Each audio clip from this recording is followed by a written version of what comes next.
रामपुर गांव में अंजलि नाम की एक लड़की रहती थी। वो बहुत ही समझदार थी। अंजलि रामकिशन की इकलौती बेटी थी। पत्नी की मृत्यु के बाद रामकिशन ने अकेले ही अपनी बेटी को पाला था। रामकिशन एक किसान था। वो खेती करके अपना गुजारा करते थे। अंजलि भी अपने पिता के हर काम में मदद करती। एक दिन अंजलि इतनी बड़ी हो गई है, लेकिन इन बच्चों के साथ खेलती रहती है जब देखो। पिताजी, अभी तो छोटी सी बच्ची हूँ। जीजी, आप कहाँ से बच्ची हो? आप तो इतनी बड़ी हो। आप कहाँ से बच्ची हो? छुटकी, तू तो चुप ही रह। अब मैं जा रही हूँ, दोपहर में चलेंगे आम तोड़ने। जल्दी आ जाओ वरना बहुत धूप हो जाएगी। इतना कहकर दोनों खेतों की तरफ चले जाते हैं और काम करने लगते हैं। पिताजी, इस बार तो खेत में बहुत अच्छी फसल हुई है। हाँ, फसल तो बहुत अच्छी हुई है इस बार। अच्छा मुनाफा होगा। हाँ, तो इस बार आप मुझे बाजार से रंग बिरंगी चूड़ियाँ लाकर देंगे ना? हाँ, पक्का। अब चल जल्दी जल्दी काम करते हैं, फिर घर चलते हैं। दोनों खेतों का काम करते हैं और शाम होते ही अचानक बहुत तेज बारिश होने लगती है। दोनों भागते भागते घर आ जाते हैं। बाबा, ये तो बहुत तेज बारिश हो रही है। हाँ, बारिश तो बहुत तेज है। चल तू खाना बना ले। अंजलि खाना बनाने लगती है। थोड़ी देर में दोनों खाना खाते हैं और सो जाते हैं। लेकिन उसी रात अचानक उस गांव में बाढ़ आ जाती है, जिससे किसानों की सारी फसल बर्बाद हो जाती है। सारे किसान अपनी फसलों को बर्बाद होते देख रह जाते हैं, लेकिन कुछ नहीं कर पाते। अगले दिन, अरे लखन, अब क्या होगा? अब तो हमारी सारी फसल खराब हो गई भैया। खेतन में भी घुटनों तक पानी भरा है। न जाने कब सूखेगा, तब हम खेती कर पाएंगे। भैया, हमारी तो इतनी पूंजी भी नहीं है कि बैठ के खा सकें। न जाने क्या होगा भैया।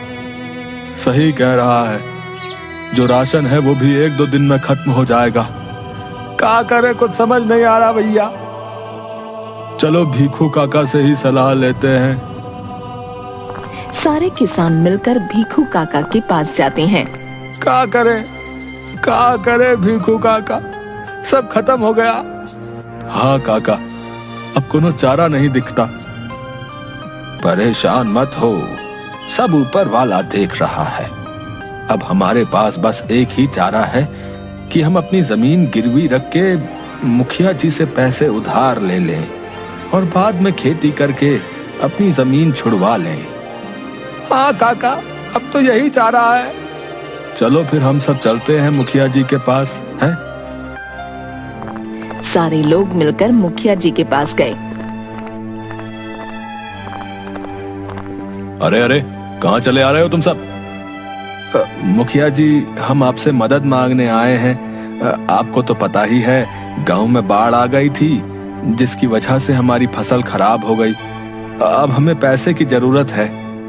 देखो, मैं मदद तो कर दूंगा, लेकिन मैं तुम लोगों को 5% ब्याज के साथ रकम दूंगा, जिसे तुम लोग 5 साल में थोड़ा थोड़ा करके वापस कर देना। हमें मंजूर है मुखिया जी। ठीक है, तो पैसे ले लो। मुनीम जी, पैसे दे दो सबको।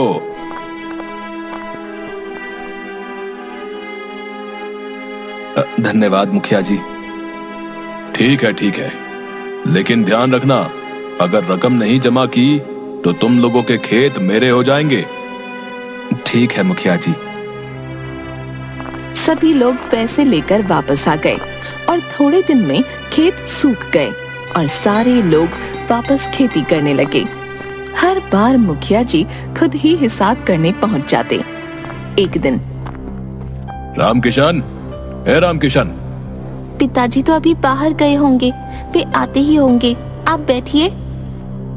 मुखिया जी बैठ गए। अंजलि ने मुखिया जी को पानी पीने के लिए दिया। मुखिया जी अंजलि को बस देखे जा रहे थे। उसकी अंजलि से नजर हट ही नहीं रही थी। तभी रामकिशन आ गया और आते ही रामकिशन ने उसे पैसे दे दिए।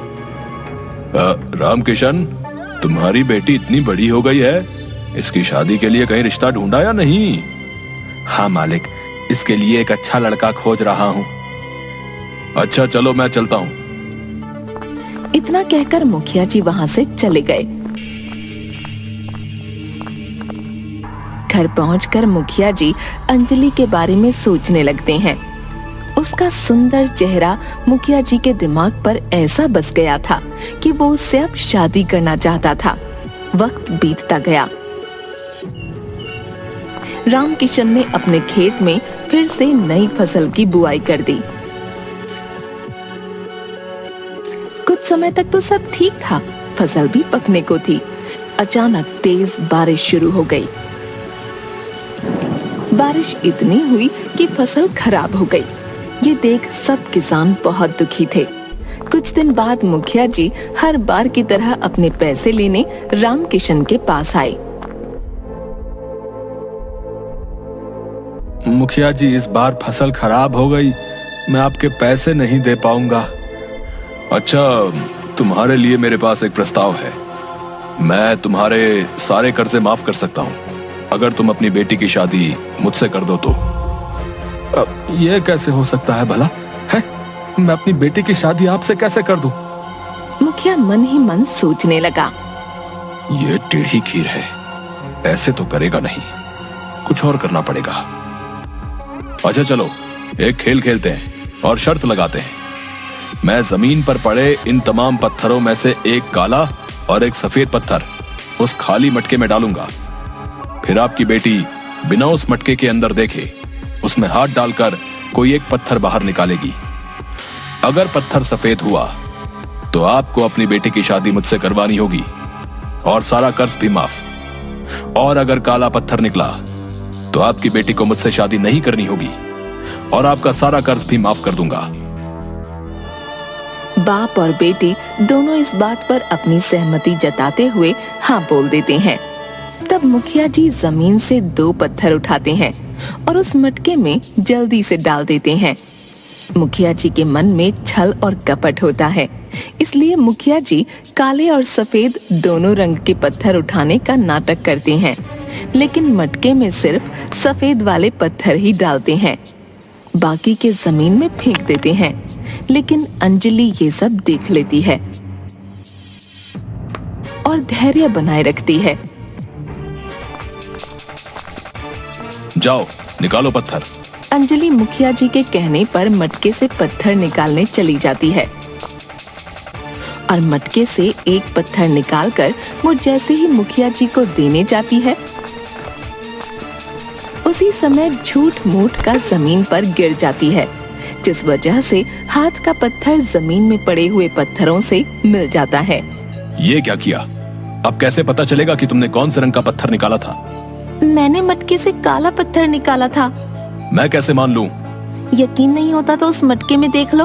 अगर पत्थर सफेद हुआ तो साबित हो जाएगा कि मैंने काला पत्थर निकाला था। ये बात सुन मुखिया जी हक्के बक्के रह गए, क्योंकि वो अपने ही जाल में खुद फंस चुके थे और शर्त के मुताबिक अब मुखिया जी को रामकिशन का सारा कर्ज माफ करना पड़ता। और अंजलि ने जब अपने पिता को सब बताया तो रामकिशन अपनी बेटी की इस समझदारी पर बहुत खुश हुआ।